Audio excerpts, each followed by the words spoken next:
For this purpose, you are issued with an invoice and receipt book. Remember to always have your invoice book and your receipt book with you when you go out to make your sales. So completing an invoice and receipt. You need to complete all details in full. Don't do shortcuts. If you make a mistake, put a line through it and write cancelled. Leave the cancelled invoice in the book. You don't tear it off.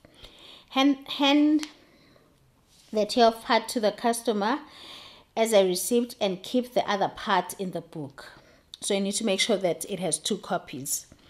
The invoice book must be placed in your sales packet together with the money and handed to your sales manager. Your sales manager will work with the accountant to record the weekly sales. All sales money, unsold stock, invoice books, and sales packets must be handed to your sales manager in week 10.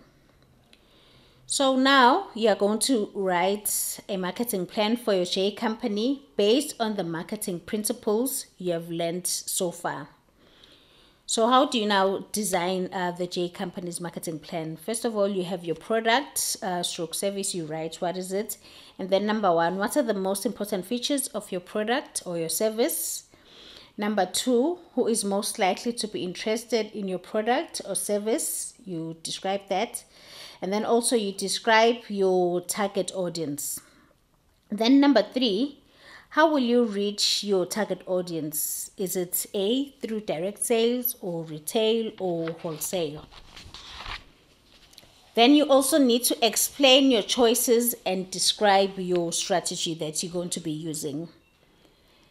Then the 4th one is, when will you begin your sales or advertising campaign? You need to have set timelines for yourself so that you make sure that you're on track. How will you tell your customers about the product or service? Describe the methods of advertising you plan to use as a company. And then number 6 is the projected expenses or sales for the advertising campaign. Obviously, you will have expenses towards your advertising campaign. Things like your promotional activity, your labels, your posters, your packages, your leaflets, free samples, discounts, and so forth. So you need to be able to jot that down and have the total of those expenses. And then the 7th one is, who will conduct the sales training, when and where?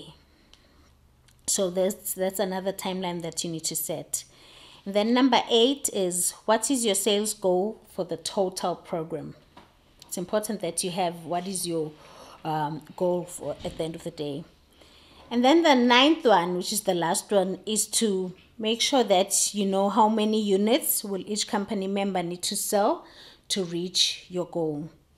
So you make a note that goal per member is this number, and then goal per member per week is this number.